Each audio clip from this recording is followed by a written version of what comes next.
World Nobel studio में आपका स्वागत है।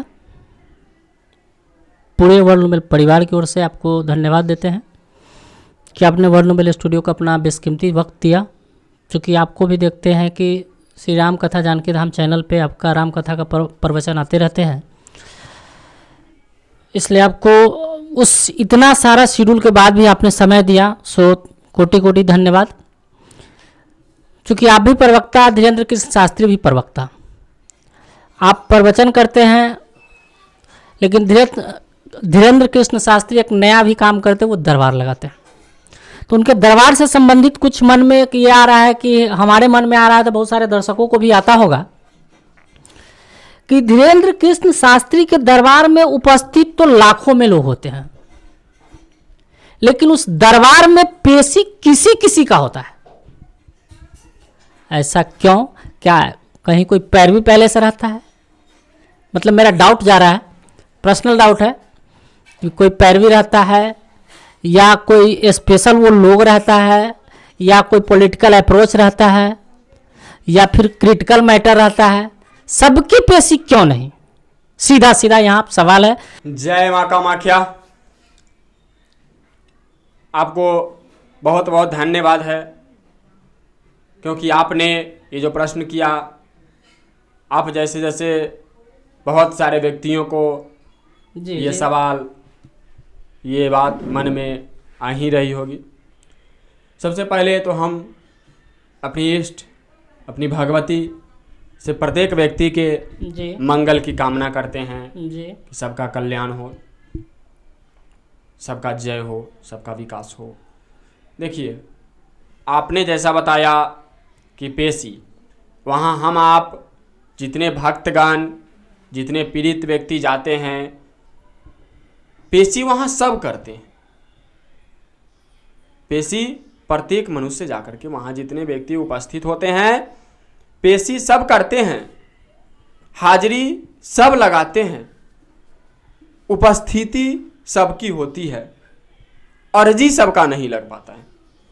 हाँ, हमारा कहना अर्जी ही था। और ऐसे चूंकि अपना डिबेटिंग देख के कुछ कमेंट भी आए थे, और सीधा सीधा जो लोग, जिस परिवेश में मैं रह रहा हूँ, सीधा सीधा लोग भी मिले, वो भी हमको यही कहे थे, सो मैं ऐसा ही कह दिया। बट मेरा कहना वही है कि अर्जी सबका क्यों नहीं लगता, लोग तो बहुत सारे उपस्थित होते हैं। तो अर्जी सबका स्वीकार नहीं होता है जी। इसमें जैसा आपने कहा कि पैरवी, अप्रोच, पैसे, इस सब की दूर दूर तक धीरेन्द्र कृष्ण शास्त्री के यहाँ कोई वास्ता नहीं है।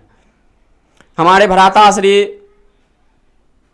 परम पूज्य धीरेन्द्र कृष्ण शास्त्री जी महाराज आज राम भक्त हनुमान जी के कृपा से, उनके कृपा पात्र हो करके दरबार में या फिर कहीं भी सीना चौड़ा करके दरबार लगाते हैं, और बहुत सारे व्यक्ति आते रहते हैं, जाते रहते हैं, लेकिन उनके यहाँ किसी तरह का ना कोई पैरवी लगता है, ना किसी तरह का कोई पैसा, और ना किसी तरह का पावर का वहाँ। जब तक वो व्यासपीठ पर हैं, उन्हें केवल और केवल अपने इष्ट, अपने आराध्य की डर, उनका रूल रेगुलेशन मानना है। हमें आम आदमियों से, वैसे भी हम ब्राह्मण जन कल्याण के लिए होते हैं, किसी के अधीन में रहने के लिए ब्राह्मण और गंगा, वेद, नदी ये सब नहीं बनल है। ना नदी किसी के अधीनस्थ हो सकती है, ना वेद, शास्त्र, नदी, ब्राह्मण किसी के अधीन में नहीं रहते थे, और आने वाले भविष्य में भी नहीं रहेंगे। वहाँ अर्जी उसी का लगता है जो भावना प्रस्त हैं, निश्चल भावना से जाते हैं। हनुमान जी पर जिनकी आस्था और विश्वास है, वही जा सकते हैं। अब वो नमाज पढ़ने वाले जाते हैं, उनको आस्था नहीं है, उन्हें भगवान क्या मिलेंगे, अर्जी क्या स्वीकार होगी। यदि कोई भी जाते हैं वहाँ भावना से, यदि जाते हैं कि हाँ हनुमान जी यहाँ हैं, जब हम आए हैं तो हमारा अर्जी स्वीकार होगा, हमारा पीड़ा हनुमान जी अवश्य सुनेंगे, ऐसे कोई व्यक्ति नहीं है जो भावना से गए हो और उनका अर्जी स्वीकार न हुआ हो।